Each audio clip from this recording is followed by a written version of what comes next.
the frost carved maps onto the window glass, delicate white rivers spreading from the corners. Catherine pressed her palm to the pane, and her twin sister Eliza placed hers beside it, their hands identical down to the small scar each bore on the left thumb from the day they had learned to split kindling.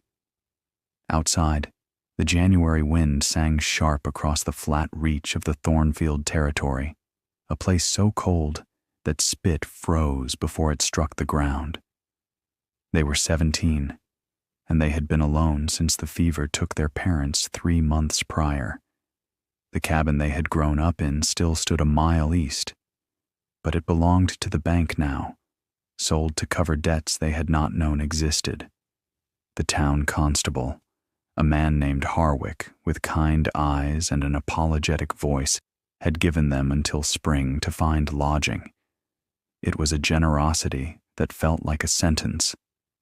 The boarding house charged $2 a week per person, money they did not have.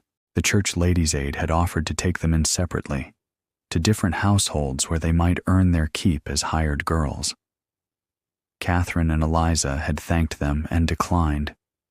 They would not be separated. They sat now in the drafty back room of the general store, where Mr. Brennan let them sleep in exchange for sweeping and stacking. The room smelled of burlap and lamp oil. Their possessions fit into a single trunk.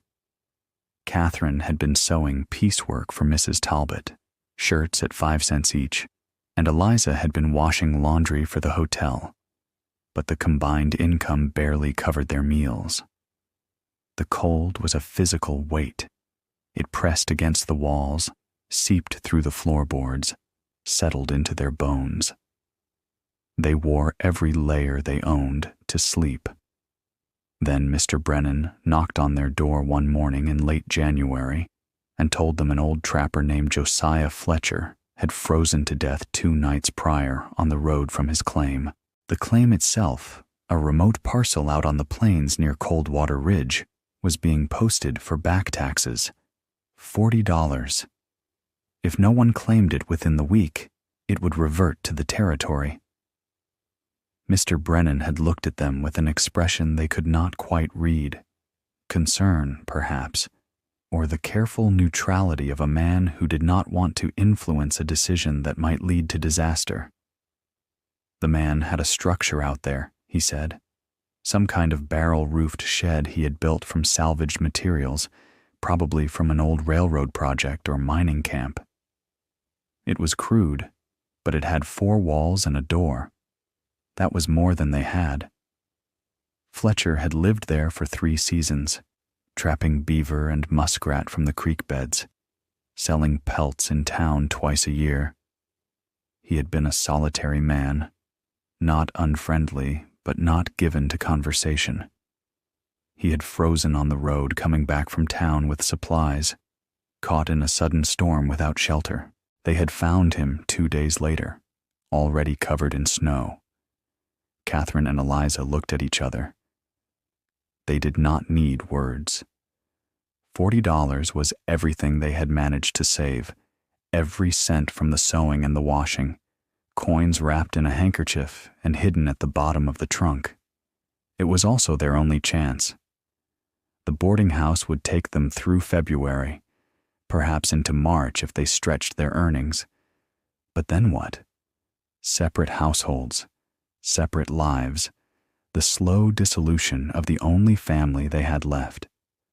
Or this, a gamble on a dead man's shelter 5 miles from town in the coldest winter anyone could remember. They walked to the land office that afternoon through snow that came up past their ankles. The clerk, a thin man with ink-stained fingers and spectacles that sat crooked on his nose, pulled the plat map and showed them the parcel. It was 2 miles from the nearest ranch, 5 from the town proper, no road access, no well on record. The structure was not even listed as a dwelling, just noted as an improvement, estimated value $12. The land itself was considered marginal, too far from water sources for farming, too exposed for comfortable habitation. He asked if they were certain, his tone suggesting he thought them foolish. Catherine signed the deed transfer with her father's surname, her hand steady despite the cold. They paid the $40. The walk to the claim took them most of a day. They left before dawn with the trunk lashed to a small sled they had borrowed, dragging it across the frozen ground. The cold was enormous. It made their teeth ache and their lungs burn.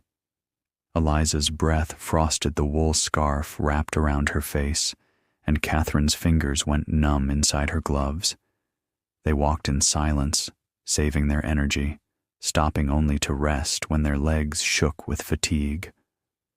The land was flat and white and endless. Sparse brown grass poked through the snow in tufted patches, and the wind moved across it like something alive. They followed the landmarks the clerk had described. A lightning-struck cottonwood, a line of old fence posts, a dry creek bed. When they finally saw the structure, Catherine felt her heart drop. It sat alone in the middle of the white plain, a strange curved shape like a bread loaf made of wood and metal. The roof arched up and over in a single corrugated sweep, rusted and patched. The walls were vertical only at the base, curving inward as they rose to meet the roof. 2 small windows flanked a simple wooden door, their panes so dirty they looked black. A narrow path had been worn through the snow to the entrance, though the wind was already filling it in. It looked abandoned. It looked impossible. Eliza set down the sled rope and flexed her hands. Catherine walked forward. The door was barred from the outside with a plank of wood laid across 2 iron brackets. She lifted it free. The hinges screamed as she pulled the door open, a sound that scattered a pair of crows from a distant tree. The interior was dark and bitterly cold. A single shaft of pale light fell through a crack in the roof, illuminating swirling motes of dust. The space was larger than it had appeared from outside. One long room perhaps 30 feet deep and 20 wide, the curved ceiling high enough to stand beneath at the center. The floor was packed earth, uneven and frozen hard. Along the back wall stood a small iron stove, its pipe extending crookedly through a hole in the roof. A wooden bunk frame without a mattress sat against one wall. A table made from rough planks. 3 wooden crates. That was all. Catherine walked to the stove and opened the firebox. Inside were the cold remains of the trapper's last fire, white ash and a few charred sticks. She touched the metal. It was like touching stone pulled from a river in winter. Eliza came in behind her, pulling the trunk. She closed the door against the wind. The silence that followed was absolute. They stood together in that narrow shaft of light, 2 girls in wool coats and long skirts, their breath visible in the air between them. Catherine looked at her sister. Eliza's face was pale with cold, but her jaw was set. They had done harder things. They had buried their parents. They had kept each other alive this long. This was just the next thing. Catherine spoke first. "We will need wood." Eliza nodded. "And we will need to know if that stove draws properly." They set to work. The landscape offered little. No trees grew within sight, only the sparse winter grass and the occasional thorny shrub. But a quarter-mile to the east, they found what the trapper had found, a dry gulch where cottonwood and willow had once grown thick before some long-ago flood had killed them. The dead trees stood gray and skeletal, their wood seasoned hard by years of sun and wind. Catherine and Eliza worked in tandem, the way they had always worked. Eliza held the branches steady, while Catherine sawed through them with the old bow saw they had found in one of the crates. They spoke little, conserving warmth, but their movements were synchronized. When Catherine's arms tired, Eliza took the saw without being asked. When Eliza stumbled in the snow, Catherine steadied her. They dragged the wood back on the sled, load after load, until they had a pile outside the door that reached to Catherine's waist. Inside, Eliza cleared the ash from the firebox while Catherine examined the stovepipe. It was dented and the joints were loose, but it was intact. She found a roll of wire in one of the crates and bound the joints tight. Eliza crumpled pages from an old almanac they found and built a small nest of kindling. Catherine struck the flint. The spark caught. The paper flared, and the kindling began to crackle. They fed it carefully, adding larger pieces as the fire took hold. Smoke began to rise. For a terrible moment, it seemed the pipe would not draw and they would choke, but then the draft caught and pulled the smoke upward and out. The fire strengthened. Heat began to radiate from the iron. It was a small heat, a fragile heat, but it was real. That first night they slept in their coats on the wooden bunk, pressed together for warmth with the trunk at their feet. The fire in the stove burned low but steady. Outside, the wind howled, and the metal roof creaked and groaned like a living thing. Catherine lay awake, listening to it, feeling the cold press against her back through the wall. Beside her, Eliza's breathing was steady. They had survived the first day. In the morning, Catherine woke to find frost coating the inside of the windows in delicate fern patterns. Her breath hung in the air. The fire had burned down to embers. She slid from the bunk carefully, trying not to wake Eliza, and fed the stove until flames licked up again. The light revealed details she had not seen in yesterday's gloom. The curved walls were made of wooden ribs like a ship's hull, covered over with sheets of corrugated metal. Some of the sheets were rusted through in places, and cold air whistled in through the gaps. The floor was just packed earth, frozen now, but come spring, it would turn to mud. The roof leaked where the stovepipe penetrated it, and there were other cracks where the metal had pulled away from the wooden frame. This structure was not meant for winter. It was a summer shelter, a way station. The trapper had died trying to outlast the cold in it. But Catherine saw something else too. She saw that the wooden ribs were sound, cut from good timber and joined with care. She saw that the foundation, such as it was, sat on ground that drained well. She saw that the orientation faced south, catching what little sun the winter offered. Someone had built this with thought. It could be improved. Eliza woke and joined her. They ate a cold breakfast of bread and the last of the cheese Mrs. Brennan had given them. Then Catherine spoke. "We cannot live through the winter like this. The walls leak too badly." Eliza looked at the gaps in the metal, at the frost patterns on the inside of the walls. "We have no money for materials." Catherine walked the perimeter of the room, running her hand along the ribs. "But we have these. Good bones. If we could seal the gaps, insulate the walls." Eliza followed her thinking. "The earth. We could pack the walls with earth." Catherine turned to her. "Like a soddy." Eliza nodded slowly. "The homesteaders built entire houses from sod. It holds heat better than wood. We would need to cut it in blocks, layer it against the outside of the walls." Catherine looked at the door, at the frozen plain beyond. "The ground is too hard now." Eliza considered. "We could start inside, build up the floor. If we bring earth in and let it thaw by the fire, we could pack it smooth and let it freeze again. A proper floor would stop the cold rising from below." They began that morning. Using a broken shovel they found behind the structure, they chipped at the frozen ground outside, prying up chunks of earth and carrying them inside in the wooden crates. The work was methodical and exhausting. Each strike of the shovel against the frozen ground sent jarring vibrations up through their arms. The earth came up in irregular chunks, some the size of a fist, others larger, all of them hard as fired clay. By the fire's heat, the frozen soil softened. They spread it across the floor in layers, packing it down with their feet, with flat stones, with the shovel blade. It was brutal work.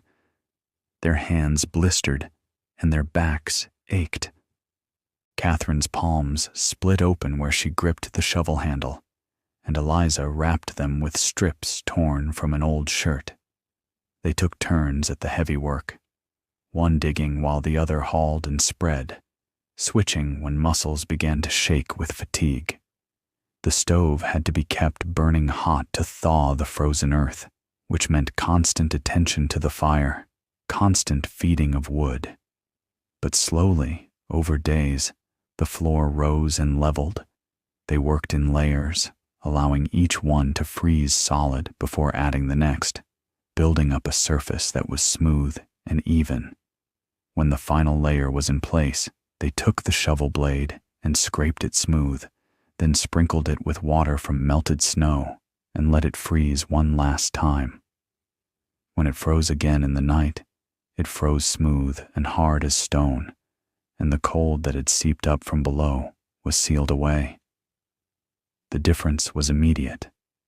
Standing on the new floor felt like standing on bedrock instead of ice. When the floor was done, they turned to the walls. The weather had warmed slightly, enough that the top few inches of soil outside had softened. Using the shovel and a knife, they began to cut sod, slicing it into rough bricks a hand's width, thick. The technique was simple, but required precision. Catherine would cut 3 sides of a rectangle. Then Eliza would work the shovel blade underneath to lift it free. The grass roots held the soil together in tough, fibrous mats, creating a natural binding stronger than mud alone. Each brick weighed perhaps 20 pounds and had to be carried carefully to keep it from breaking apart. They stacked the bricks against the outside of the structure, working from the ground up, layering them like stones in a wall. The first course went down directly on the frozen ground, fitted tight against the base of the wooden ribs. The second course overlapped the joints of the first, the way a mason would lay brick. Catherine worked on one side while Eliza worked on the other, and they met in the middle of each wall, fitting the last brick together. Between courses, they packed loose soil into any gaps, creating a seal against the wind. The work was slow and demanded patience. Each brick had to be cut, carried, and placed with care. A brick placed carelessly would crack or crumble, wasting effort and material.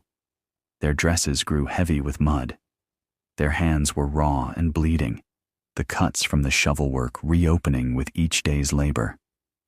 But the walls began to disappear beneath the earthen layer, and the wind's howl grew muffled. They could feel the difference even as they worked outside. The air near the structure grew calmer, protected by the rising sod walls. The temperature inside the structure rose degree by degree, each course of sod adding insulation, trapping heat that had previously bled away into the winter air. They worked through February, 2 figures alone on the white plain, bending and lifting and building. Occasionally, they would see a rider in the distance, and the rider would stop and watch them before moving on. No one came to help. In town, when they went for supplies, spending the last of their meager savings on flour and salt, people looked at them with pity and disapproval. 2 girls trying to winter in that old wreck. They would not last. Mrs. Talbot told Catherine she still had sewing work available if she came to her senses. The hotel keeper told Eliza there was a room in the attic she could have. No mention of Catherine. They thanked them both and walked back out onto the plains. By early March, the structure was transformed. The sod walls rose 5 feet up the sides, thick and solid. Catherine and Eliza had left gaps for the windows and door, and they had sealed the top, where the sod met the metal roof, with mud and grass that dried hard as mortar. The roof still leaked in places, but they had patched the worst spots with scavenged tin. Inside, the space was dark but warm. The stove's heat no longer fled through 100 cracks, but gathered and held. They had built a second bunk and stuffed mattresses with dried grass. They had rendered tallow and made candles. They had even built a crude chimney extension from stacked stones. It was not beautiful, but it was tight and warm, and it was theirs. Then the blizzard came. It arrived on a Thursday morning in mid-March, when the sky turned the color of old iron and the wind shifted to come straight from the north. Catherine was outside cutting more sod when she saw the wall of white advancing across the plain. "Eliza," she called. Her sister came to the door and looked. They both knew what it was. They had perhaps an hour. They brought in all the wood they had cut, stacking it along the inside wall until there was barely room to move. They filled every container they had with snow to melt for water. They checked the stove, the door, the window seals. Then they went inside and barred the door and waited. The storm hit like a fist. The wind screamed around the curved roof, and snow drove horizontal across the land. The temperature plunged. Even inside their insulated walls, they could feel the cold gathering. They kept the fire burning hot, feeding it constantly, and the little stove glowed red. The storm lasted 3 days. On the first day, they could still see faint light through the windows. On the second day, the snow had drifted up over the windows, and the structure was buried in silence. They lived by candlelight, rationing their wood, eating sparingly. On the third day, the wind finally died. Catherine pushed against the door, but it would not budge. Snow had drifted against it. She looked at Eliza. "We will have to dig out." They used the shovel in their hands, tunneling through the packed snow. When they finally broke through, they emerged into a transformed world. The plains were white and smooth. The drifts rose in great waves. And in the distance, toward town, Catherine saw something that made her heart seize. Smoke. Not the thin gray smoke of a stove, but thick black smoke. Something was burning. Eliza saw it too. The town. They looked at each other for one long moment. Then, without speaking, they began to prepare. They wrapped themselves in every warm layer they had. They filled a sack with what food they could spare. Catherine took the shovel. Eliza took the rope they had used for the sled. They began to walk toward the smoke. The snow was waist deep in places, and the walking was brutal.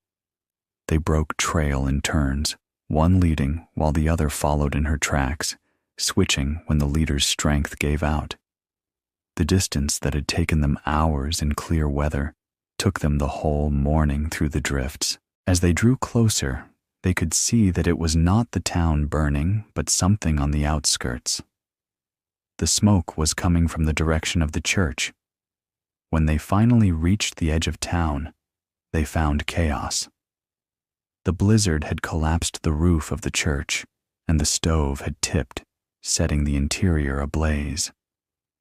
Half the town was there fighting the fire with snow, but it was too late. The building was gone. But that was not the worst of it. The church had served as the emergency shelter. When the storm had hit, a dozen families from outlying homesteads had taken refuge there. Now those families, perhaps 40 people, stood in the snow with nowhere to go. The boarding house was full. Private homes had taken in as many as they could, but there were still families outside, huddled together, with no shelter and night coming on. Catherine and Eliza reached the crowd. People turned to look at them, these two girls who had walked out of the storm. Mrs. Talbot was there, her face streaked with soot. The hotel keeper. Mr. Brennan, the constable. Catherine raised her voice. Our place, the old Fletcher claim. It is warm. It is tight. We have room. There was a moment of stunned silence. Then someone laughed, a bitter sound. "That wreck? You expect us to shelter in that?" The hotel keeper shook his head. "It is 5 miles out. We would lose people trying to reach it." Catherine looked at Eliza. Her sister's face was calm. Catherine turned back. "We walked here this morning. The drifts are hard enough to bear weight. If we go now, while there is light, we can make it." She looked directly at Mrs. Talbot. "You told me we would not last the winter in that place. We have lasted. It is warm and dry. There is room for 20 if people do not mind close quarters. You are welcome to it." The silence stretched. Then the constable, Harwick, stepped forward. He looked at Catherine and Eliza for a long moment. "I will vouch for them. If they say it is fit, it is fit. I will help lead people out." That broke the spell. Families began to gather their children, their bundles. Mr. Brennan found a wagon and a team of draft horses that could break trail through the drifts. They loaded it with the youngest children and the elderly, with blankets and what food could be spared. Catherine and Eliza led the way on foot, with the constable and a dozen men following. Behind them came the families, a ragged column threading through the white landscape. The journey took until dusk. Twice the wagon became stuck and had to be dug out. 3 times they had to stop to rest the horses. But Catherine and Eliza kept moving, and the column followed. When they finally crested the last rise and saw the structure sitting alone on the plain, several people stopped and stared. It did not look like the wreck they remembered. The sod walls rose solid and thick, and smoke curled from the stone chimney. Light glowed faintly through the windows. It looked like what it was, a shelter built to endure. Catherine opened the door and led them inside. The warmth that greeted them was like a physical embrace. People crowded in, filling every inch of space, and still the warmth held. Eliza fed the stove, and Catherine directed people where to sit, where to lay out their blankets. The families who had scorned them, who had pitied them, who had assumed they would fail, now sat in the home they had built with their own hands. No one spoke much that first hour. They were too tired, too grateful.